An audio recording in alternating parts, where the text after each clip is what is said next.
한국 차가 미국 산업을 망친다고? 그 반대다, 이 양반아. 나는 뉴스를 듣다가 마시던 커피컵을 책상에 내리쳤습니다. 새벽녘부터 내리던 가랑비가 내 정비소 지붕을 타고 흘러내리는 소리가 들렸어요. 55년의 세월이 쌓인 내 얼굴에는 경험과 지혜의 주름이 깊게 패여 있었죠. 정비소 안에 들어선 나는 커피 머신을 작동시키고 라디오의 전원 버튼을 눌렀습니다. 오늘의 주요 뉴스입니다. 트럼프 대통령이 또다시 관세 정책을 번복했군요. 이번에는 자동차 부품 면제를 시사했습니다. 전문가들은 이번 결정이 미국 경제에 미치는 영향에 대해 의견이 분분한데 뉴스를 듣자마자 제 머릿속은 복잡했습니다. 제 이름은 잭 피터슨입니다. 55살, 전직 미국 상무부 관세분석관이었죠. 지금은 워싱턴 외곽에서 작은 자동차 정비소를 운영하며 틈틈이 자동차 전문 잡지의 칼럼을 쓰고 있어요. 제 인생의 많은 부분을 자동차와 함께 보냈습니다. 대학에서 기계공학을 전공했고 10년간 자동차 회사에서 일했으며 그 후 15년을 상무부에서 보냈죠. 검은 커피가 서류와 도면 위로 쏟아졌어요. 내 얼굴에는 분노와 실망이 뒤섞였습니다. 창밖을 응시하며 빗방울에 젖은 창문 너머로 현대 제네시스 한 대가 서 있는 것을 보았죠. 얼마나 뛰어난 자동차인지 나는 누구보다 잘 알았어요. 이럴 줄 알았다. 또 이러네. 내 손가락 마디가 하얗게 변할 정도로 렌치를 꽉 움켜쥐었습니다. 내 머릿속은 복잡했어요. 열해 전 내가 미국 상무부 관세분석관으로 일하던 시절의 기억이 물밀듯 밀려왔죠. 당시 나는 한국 자동차 산업에 대한 깊은 분석 보고서를 작성했었습니다. 매주 밤을 새워가며 데이터를 분석했고 현장을 직접 방문했으며 한국 엔지니어들과 수십 번의 미팅을 가졌어요. 이건 단순한 무역 갈등이 아니야. 기술의 미래를 두고 벌이는 전쟁이지. 나는 벽에 걸린 자동차 도면들을 바라보았습니다. 소비자들은 브랜드와 외관만 보지만 진짜 자동차의 가치는 보이지 않는 곳에 있다는 걸 나는 알았죠. 엔진의 효율성, 전장 부품의 신뢰성, 배터리 기술의 혁신성, 그리고 이 모든 분야에서 한국차가 얼마나 빠르게 성장했는지도 말입니다. 창가로 다가간 나는 빗물이 흘러내리는 창문에 손가락으로 선을 그었어요. 10년 전 내가 퇴직을 결심했던 날처럼 오늘도 비가 내리고 있었습니다. 내 손은 무의식적으로 서랍을 열었습니다. 그곳에는 열해 전 상무부에서 마지막으로 작성했던 보고서가 있었어요. 한국 자동차 산업, 경쟁력 분석 및 기술 교류 제안.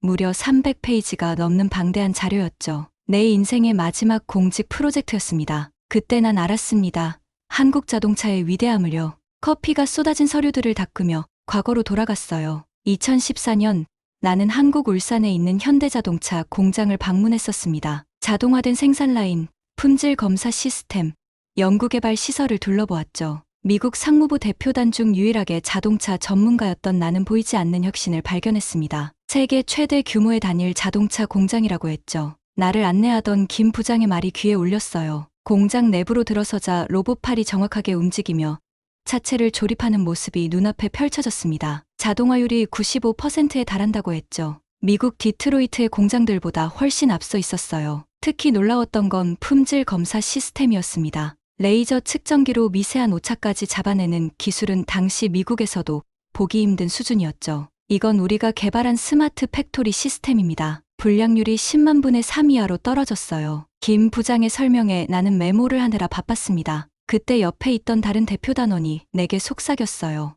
이런 걸 보여주는 이유가 있겠지. 과장된 거 아닐까? 나는 그에게 고개를 저었습니다. 아니야, 실제야. 내가 봤을 때 이건 진짜 혁신이야. 연구개발 센터로 이동했을 때 더 놀라운 광경을 목격했어요. 미국 엔지니어들도 꿈꾸던 전기차 배터리 기술을 이미 개발 중이었습니다. 에너지 밀도가 기존 배터리보다 30% 높은 새로운 리튬이온 배터리였죠. 이 기술이 상용화되면 전기차의 주행거리가 500km를 넘을 겁니다.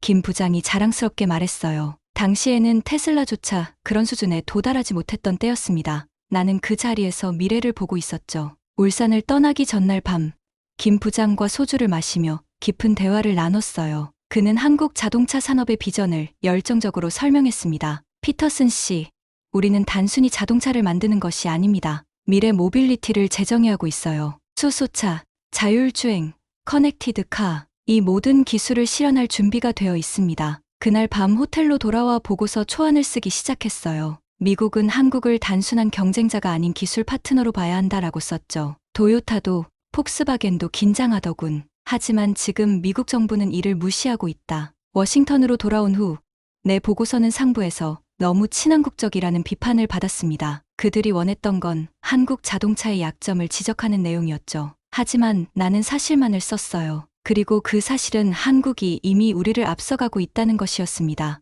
나는 의자에 깊이 몸을 묻었어요. 정비소 천장의 형광등 불빛이 희미하게 깜박였습니다. 하지만 당시 상무부 장관은 내 보고서를 책상 서랍에 넣어버렸습니다. 미국 기업 우선이라는 명목으로 말이죠. 그때의 실망감이 아직도 생생했어요. 결국 나는 사표를 냈고 워싱턴 외곽에 이 작은 정비소를 열었습니다. 자동차를 직접 만질 수 있는 곳, 브랜드가 아닌 기술로 차량을 평가할 수 있는 공간이 필요했죠. 그리고 가끔씩 자동차 잡지에 칼럼을 기고하며 내 지식을 나누었습니다. 트럼프는 이제 그걸 무기로 쓰고 있어. 나는 창밖을 바라보며 중얼거렸습니다. 열해가 지난 지금 내 예측은 현실이 되었어요. 한국차는 미국 시장에서 승승장구하고 있었고 많은 미국인들이 그 품질과 가치를 인정하고 있었죠. 라디오에서는 계속해서 트럼프의 관세 정책에 대한 뉴스가 흘러나왔어요. 미국 자동차 산업 보호라는 미명하에 실제로는 정치적 계산만 가득한 결정이었습니다. 현실은 이미 달라져 있었죠. 한국차는 미국 소비자들의 신뢰를 얻었고 소위 미국 브랜드들은 한국 부품 없이는 하루도 공장을 돌릴 수 없게 되었습니다. 정비소 창문으로 비가 더 세차게 내리기 시작했어요. 오늘의 첫 고객이 도착할 시간이 됐습니다.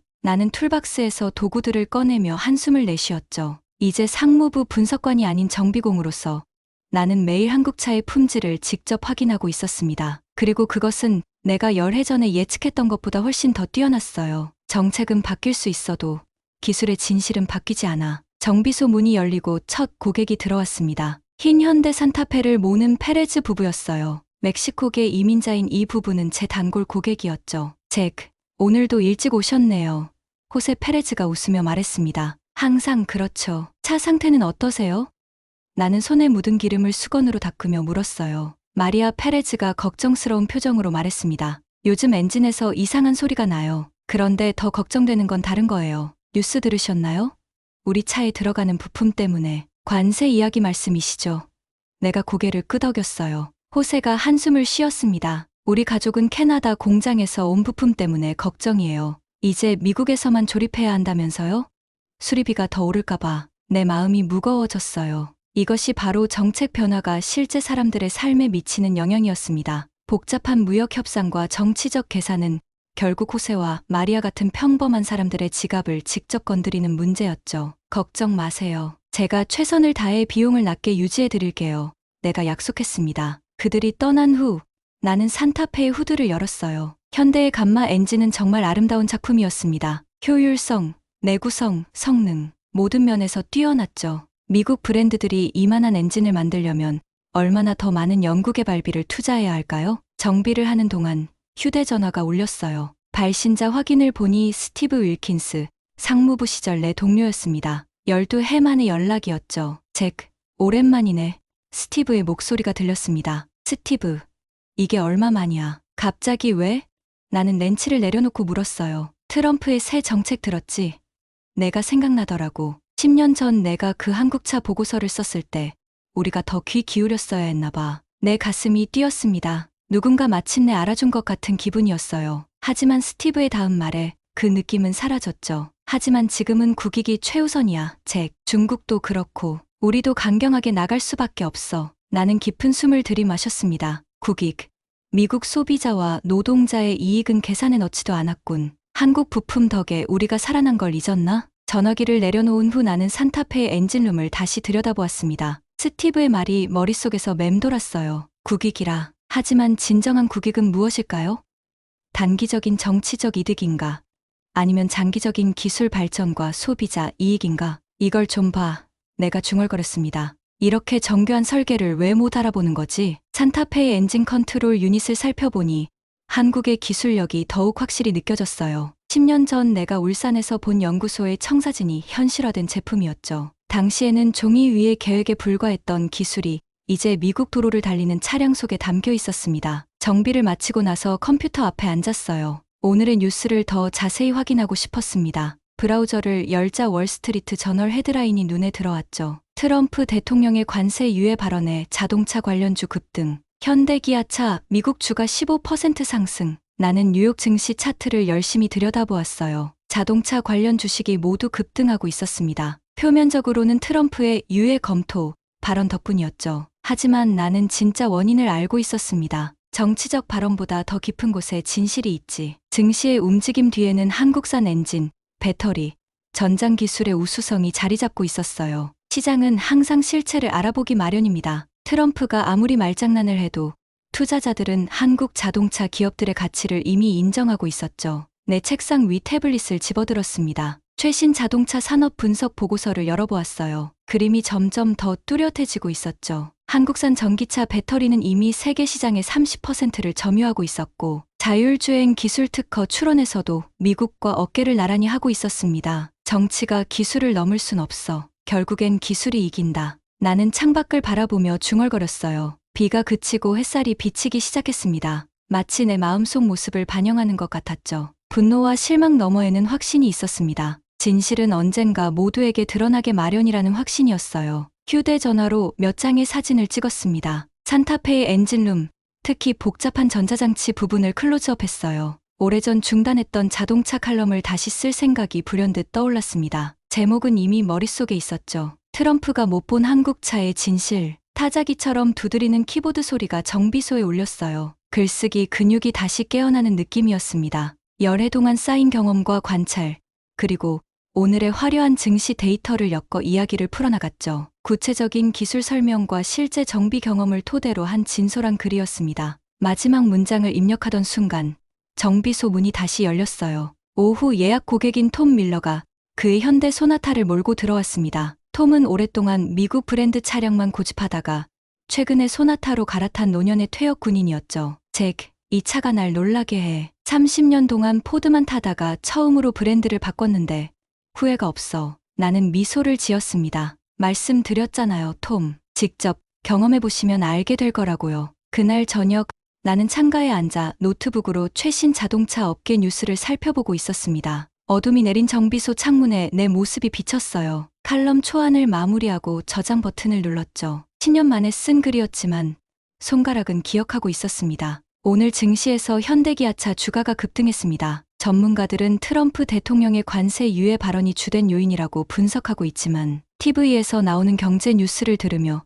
웃음이 나왔어요. 트럼프의 발언 때문에 주가가 오른 게 아니었습니다. 진짜 이유는 따로 있었죠. 지난 분기 현대차의 미국 판매 실적이 역대 최고를 기록했어요. 특히 전기차와 하이브리드 판매가 80% 급증했죠. 소비자들은 이미 한국차의 가치를 알아보고 있었습니다. 컴퓨터 화면에는 현대차의 전기차 플랫폼 EGMP에 대한 기술 자료가 펼쳐져 있었어요. 이 플랫폼의 혁신성은 놀라웠습니다. 800V 고전압 시스템, 멀티 충전 시스템, 양방향 충전 기능, 특히 18분 만에 10%에서 80%까지 충전하는 초고속 충전 능력은 테슬라조차 부러워하는 기술이었죠. 창밖으로 어두운 거리를 바라보았어요. 가로등 아래로 한 대의 전기차가 조용히 지나갔습니다. 아이오닉 5였죠. 그 미래지향적인 디자인은 밤에도 빛났어요. 정말 아름다운 자동차였습니다. 핸드폰에 메시지가 왔어요. 내 오랜 친구 마이크였습니다. 그는 경제지 편집장이었죠. 잭, 내 칼럼 읽었어. 정말 통찰력 있더군. 우리 신문에 실어도 될까? 트럼프의 관세 정책이 한창 논란인 지금 내 관점이 필요해. 나는 잠시 생각했어요. 이것은 단순한 칼럼이 아니었습니다. 내 직업적 소신을 다시 한번 공개적으로 밝히는 일이었죠. 상무부를 떠났을 때 나는 공정 논쟁에서 물러나기로 결심했었어요. 하지만 이제는 침묵할 때가 아니었습니다. 좋아, 마이크. 약간 다듬을 시간만 줘. 답장을 보내고 나서 나는 다시 한번 칼럼을 읽어보았어요. 하나의 문단이 특히 눈에 띄었습니다. 한국 자동차 산업의 혁신은 주목할 만하다. 그들은 단순히 자동차를 만드는 것이 아니라 모빌리티의 미래를 재정의하고 있다. 현대의 전기차 배터리 기술은 테슬라와 동등한 수준에 도달했으며 수소연료 전지 기술은 세계를 선도하고 있다. 특히 넥소의 수소연료 전지 시스템은 이산화탄소 배출 없이 500km 이상 주행할 수 있으며 영하 30도에서도 작동한다. 이는 추운 지역에서 전기차가 직면하는 주행거리 감소 문제를 해결하는 혁신적인 접근법이다. 현대차의 수소차 넥소는 정말 혁신적인 자동차였습니다. 대부분의 미국 자동차 회사들이 전기차에만 집중하는 동안 한국은 수소 기술에도 과감하게 투자했어요. 그 결과 세계 최고 수준의 수소연료 전지 기술을 보유하게 되었죠. 이는 석유 이후의 미래를 준비하는 장기적 비전이었습니다. 또 다른 메시지가 도착했어요. 이번에는 사진 에디터였습니다. 칼럼에 넣을 사진이 필요해요.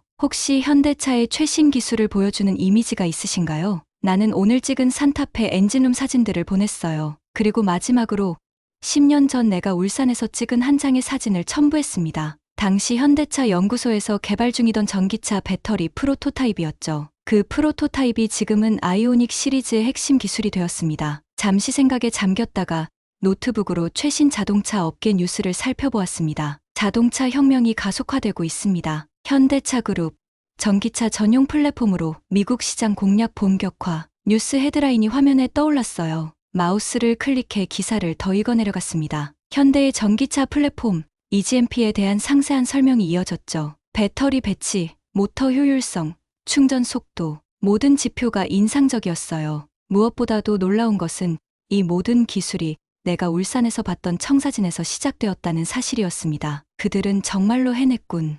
내가 중얼거렸어요. 벽에 걸린 시계를 보니 밤 10시가 넘었습니다. 아직도 비가 내리고 있었죠. 커피 한 잔을 더 따르며 창밖을 바라보았어요. 빗방울 사이로 정비소 간판이 깜빡이고 있었습니다. 피터슨 오토 모든 브랜드, 정직한 수리, 휴대전화가 울렸어요. 발신자 표시는 없었지만 직감적으로 누군지 알 것 같았습니다. 여보세요. 잭 피터슨입니다. 피터슨 씨, 오랜만입니다. 김태준이라고 합니다. 목소리를 듣자마자 기억이 되살아났어요. 그 김 부장이었습니다. 울산에서 만났던 한국 엔지니어.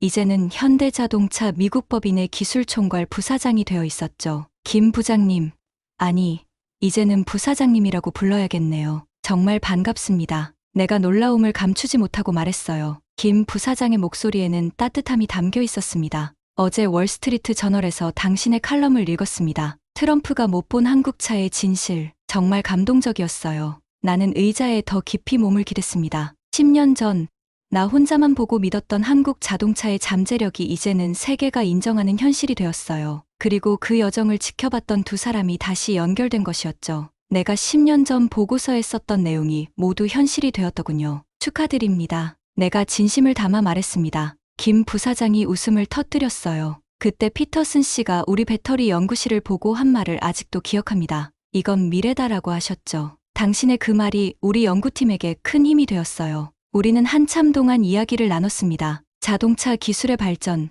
정치와 산업의 충돌, 그리고 미래 모빌리티에 대한 비전까지. 두 자동차 애호가의 대화는 깊이를 더해갔어요. 다음 주에 워싱턴에서 자동차 기술 컨퍼런스가 열립니다. 우리가 자율주행 기술을 시연할 예정인데 와 주시겠어요? 김 부사장이 제안했습니다. 물론이죠. 꼭 가겠습니다. 전화를 끊고 나서도 한동안 자리에서 일어나지 못했어요. 가슴 속에서 무언가가 움직이는 느낌이었습니다. 오랫동안 잊고 있던 열정, 내가 정말로 좋아하고 믿는 일에 대한 목소리를 다시 찾고 싶은 욕구가 피어오르고 있었죠. 컨퍼런스 당일 워싱턴 컨벤션 센터는 자동차 업계 사람들로 북적였습니다. 미래 모빌리티 자율주행과 전기화의 시대라는 현수막이 입구에 걸려 있었어요. 내가 10년 동안 꿈꿔왔던 미래가 이제는 현실이 되어 눈앞에 펼쳐지고 있었죠. 피터슨 씨, 김 부사장이 나를 발견하고 손을 흔들었습니다. 그의 옆에는 젊은 엔지니어들이 서 있었어요. 우리 연구팀을 소개합니다. 모두 울산에서 온 친구들이죠. 나는 그들과 악수를 나누었습니다. 그들의 눈빛에서 열정과 자신감이 느껴졌어요. 마치 10년 전 울산에서 만났던 젊은 김 부장의 눈빛과 같았죠. 우리의 자율주행 부스를 먼저 보여드리겠습니다. 김 부사장이 안내했어요. 현대차의 자율주행 부스는 컨퍼런스의 중심에 위치해 있었습니다. 투명한 유리 케이스 안에는 자율주행에 두뇌라 할 수 있는 컴퓨터 시스템이 전시되어 있었죠. 그 옆으로는 현대의 아이오닉 자율주행 테스트 장면을 보여주는 대형 스크린이 설치되어 있었어요. 이것이 우리의 레벨 3 자율주행 시스템입니다. 고속도로 주행 상황에서 운전자 개입 없이 차선 유지, 차간거리 조절, 자동 추월까지 가능하죠. 젊은 엔지니어가 설명했습니다. 나는 유리 케이스 속 기술을 유심히 살펴보았어요. 라이다 센서, 스테레오 카메라, 밀리미터파 레이더, 정밀 지도 시스템, 모든 것이 정교하게 설계되어 있었습니다. 특히 눈에 띄는 것은 현대 자체 개발한 ADAS 첨단 운전자 보조 시스템 컨트롤러였죠. 이 시스템은 완전히 한국에서 개발한 겁니까? 내가 물었어요. 김 부사장이 자랑스럽게 고개를 끄덕였습니다. 네. 현대 모비스와 협력하여 개발했죠. 특히 악천후에서도 정확하게 작동하는 인지, 알고리즘은 우리만의 기술입니다. 눈이나 비가 내려도 도로 표시와 장애물을 구분할 수 있어요. 이것은 사실이었습니다. 현대차는 실제로 열악한 날씨 조건에서의 자율주행 기술에 상당한 투자를 해왔어요. 이는 캘리포니아나 애리조나의 맑은 날씨에서 주로 테스트되는 다른 회사들의 시스템과 차별화되는 점이었죠. 부스의 다른 쪽에는 현대의 전기차 플랫폼 EGMP Electric Global Modular Platform가 전시되어 있었습니다. 이 플랫폼은 아이오닉 6를 비롯한 차세대 전기차의 기반이 되는 기술이었어요. 이 플랫폼의 가장 큰 특징은 800V 고전압 시스템과 초고속 충전 기능입니다. 18분 만에 10%에서 80%까지 충전이 가능해요. 엔지니어가 설명했습니다. 나는 그 기술 설명을 듣다가 문득 미소를 지었어요. 그래.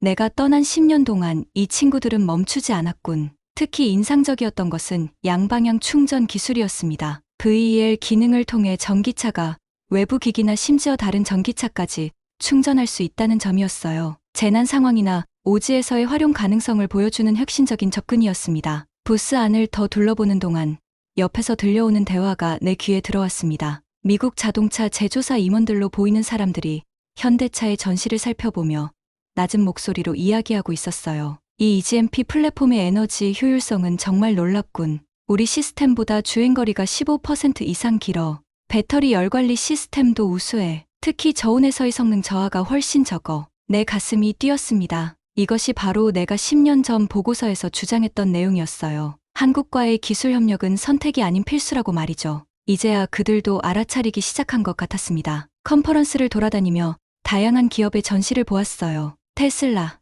제너럴 모터스, 토요타 모두가 자신들의 최첨단 기술을 자랑하고 있었습니다. 하지만 내 눈에는 현대기아차 그룹의 전시가 가장 균형 잡혀 보였어요. 화려한 쇼보다는 실질적인 기술, 현실적인 대중화 계획이 돋보였죠. 점심시간, 김 부사장이 나를 컨벤션 센터 레스토랑으로 초대했습니다. 우리는 창가 자리에 앉았어요. 창 너머로 워싱턴 기념탑이 보였죠. 피터슨 씨, 사실 오늘 당신을 초대한 데는 또 다른 이유가 있습니다. 김 부사장이 진지한 표정으로 말했어요. 무슨 말씀이신지? 우리는 미국과 한국 자동차 산업의 다리 역할을 할 수 있는 사람이 필요합니다. 당신의 경험과 통찰력은 매우 귀중하죠. 현대자동차 미국 법인에서 기술 자문 역할을 맡아주시면 어떨까요? 나는 순간 말문이 막혔습니다. 10년 동안 나만의 작은 세계에서 살아왔던 나에게 이것은 예상치 못한 제안이었어요. 저는 잠시 생각에 잠겼다가 말을 건넸습니다. 솔직히 말씀드리자면, 김 부사장님, 저는 지금 제가 있는 곳이 좋습니다. 회의실의 창문을 통해 컨퍼런스장을 바라보며 대답했어요. 수백 명의 자동차 관계자들이 최신 기술에 둘러싸여 있었죠. 화려한 스포트라이트, 세련된 프레젠테이션, 끊임없는 네트워킹. 한때 나도 그런 세계의 일부였습니다. 하지만 지금의 나는 달랐어요. 제 정비소에서는 매일 실제 자동차, 실제 사람들을 만납니다. 이론이 아닌 현실이죠. 그게 저에게는 더 가치 있게 느껴져요. 김 부사장은 이해한다는 듯 고개를 끄덕였습니다. 당신의 칼럼이 그토록 진정성 있게 다가온 이유를 이제 알겠네요. 현장에서 직접 경험한 통찰력이었군요. 하지만 내가 덧붙였어요. 기술 자문으로서 가끔 컨설팅을 제공할 수는 있을 것 같습니다. 제가 가진 경험과 지식이 도움이 된다면 기꺼이 나누고 싶어요. 김 부사장의 얼굴에 미소가 번졌습니다. 그것으로 충분합니다. 피터슨 씨, 우리는 현장의 목소리를 더 많이 듣고 싶었어요. 우리는 악수를 나누고 명함을 교환했습니다. 내 명함은 단순했어요. 잭 피터슨, 피터슨 오토 자동차 정비 및 칼럼니스트. 그의 명함은 세련되고 무게감 있었죠. 문득 10년 전의 기억이 떠올랐습니다. 울산에서 처음 만났을 때 김 부장 당시 건넸던 그 명함의 느낌과 닮아 있었어요. 컨퍼런스에서 나오면서 마지막으로 현대차의 부스를 다시 한번 둘러보았습니다. 그들이 전시한 기술은 단순한 마케팅 도구가 아니었어요. 그것은 수십 년간의 연구개발, 끊임없는 혁신, 그리고 미래를 향한 비전의 결과물이었죠. 특히 그들의 배터리 기술은 놀라웠습니다. 현대의 고체 전해질 배터리 프로토타입은 기존 리튬이온 배터리보다 에너지 밀도가 30% 높았어요. 이는 같은 크기로 더 긴 주행거리를 제공할 수 있다는 의미였습니다. 또한 화재 위험이 거의 없어 안전성도 크게 향상되었죠. 이 기술이 상용화되면 전기차의 가장 큰 두 가지 단점인 주행거리와 안전성 문제를 동시에 해결할 수 있을 것이었어요. 워싱턴 거리를 걸으며 내 정비소로 돌아가는 길, 스마트폰이 울렸습니다. 마이크의 메시지였어요. 잭, 내 칼럼이 뉴욕타임스에도 언급됐어. 후속 글을 써줄 수 있겠나? 특히 한국 자동차 기술이 미국 소비자에게 어떤 의미인지 더 깊이 다루면 좋겠어. 나는 웃으며 답장을 보냈습니다. 알았어, 마이크. 오늘 컨퍼런스에서 놀라운 것들을 많이 봤어. 이야기할 거리가 충분해. 집으로 돌아와 컴퓨터 앞에 앉았어요. 새 칼럼의 제목이 머릿속에 떠올랐습니다. 미국이 한국 자동차 기술에서 배워야 할 3가지. 부제는 품질, 혁신, 그리고 소비자 중심 철학이었죠. 첫 문단을 쓰기 시작했어요. 오늘 워싱턴에서 열린 자동차 기술 컨퍼런스에서 나는 미래를 보았다. 그것은 현대차의 EGMP 플랫폼이었다. 이 혁신적인 전기차 기반 기술은 단순한 자동차를 넘어 이동식 에너지 허브로의 진화를 보여준다. VEL 기능을 통해 차량에서 전기를 끌어와 캠핑 장비를 작동시키거나 정전 시 가정용 필수 가전을 돌릴 수 있다. 심지어 다른 전기차를 충전할 수도 있다. 이것이 바로 한국 엔지니어들이 생각하는 방식이다.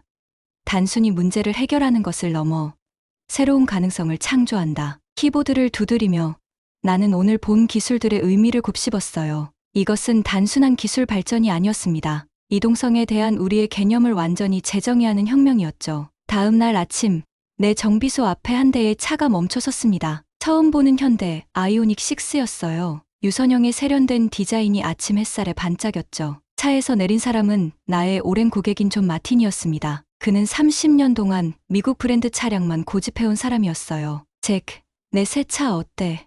그가 활짝 웃으며 물었습니다. 나는 놀라움을 감추지 못했어요. 존, 당신이 이걸 샀다고요? 미국 차만 고집한다더니. 존은 차를 자랑스럽게 가리켰습니다. 내 칼럼을 읽었어. 그리고 조사해봤지. 내 말이 맞았어, 잭. 미국 차보다 조용하고 유지비도 적게 들고 더 똑똑하더군. 나는 미소를 지었습니다. 그게 바로 한국 차야. 트럼프가 못 막을 미래지. 존은 대시보드의 인포테인먼트 시스템을 가리켰어요. 이 녀석이 얼마나 똑똑한지 알아?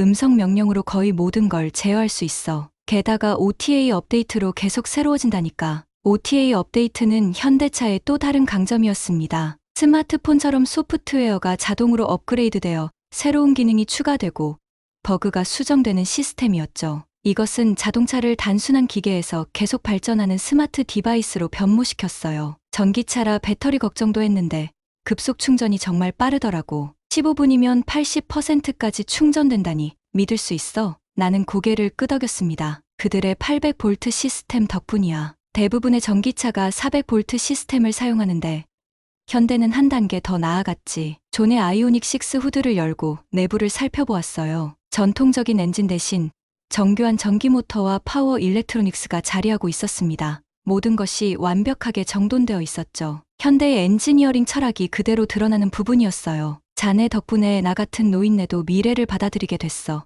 잭, 존이 어깨를 두드리며 말했습니다. 이 작은 승리가 내 가슴을 뿌듯하게 만들었어요. 한 사람의 인식을 바꾸는 것에서부터 변화는 시작되는 법이죠. 그날 오후, 마이크에게서 전화가 왔습니다. 잭, 내 2번째 칼럼도 대박이야.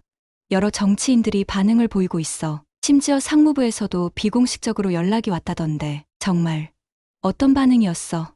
내가 호기심에 물었어요. 대체로 긍정적이야. 한국과의 기술 협력 중요성을 인정하는 쪽으로 분위기가 바뀌고 있어. 트럼프의 강경파들도 한 발 물러서는 모양이야. 이것이 바로 내가 바라던 변화였습니다. 정치적 수사가 아닌 기술의 진실이 정책 결정에 영향을 미치는 것이었죠. 정비소 창문을 통해 밖을 바라보니 비가 그치고 무지개가 떠올랐어요. 마치 새로운 시작을 알리는 신호 같았습니다. 10년 동안 내가 침묵했던 시간, 그리고 그동안 한국 자동차 산업이 이룩한 놀라운 발전, 이제 모든 것이 제자리를 찾아가는 느낌이었죠. 툴박스에서 렌치를 꺼내며 나는 만족스러운 미소를 지었어요. 정비공으로서, 그리고 칼럼니스트로서의 내 역할은 계속될 것입니다. 하지만 이제는 더 큰 목적을 가지고 있었죠. 기술의 진실을 알리고 국가 간 협력의 중요성을 강조하는 것이었습니다. 정비소 벽에 걸린 시계는 오후 5시를 가리키고 있었어요. 퇴근 시간이었지만 나는 컴퓨터를 다시 켰습니다. 새로운 칼럼의 아이디어가 떠올랐거든요. 제목은 한국과 미국, 자동차 기술의 공동 미래였습니다. 정치가 기술을 넘을 순 없어. 결국엔 기술이 이긴다. 내가 미소 지으며 첫 문장을 입력했어요. 창밖으로는 존의 아이오닉 6가 조용히 거리를 빠져나가고 있었습니다. 미래는 이미 도착했고 그것은 우리가 생각했던 것보다 훨씬 더 밝고 희망찼습니다. 이렇게 한국 자동차 기술에 대한 진실을 알리는 제 작은 노력이 변화의 시작이 되었습니다. 트럼프의 관세 정책은 결국 시대의 흐름을 막지 못할 겁니다. 정치적 계산으로 잠시 산업을 흔들 수는 있겠지만 우수한 기술은 항상 소비자의 선택을 받게 되어 있으니까요. 한국 자동차의 진가는 이미 증명되었고 어떤 관세 장벽도 그 혁신을 막을 수는 없을 겁니다. 미래는 국경을 초월한 협력에 있다는 걸 언젠가 그도 깨닫게 되겠죠.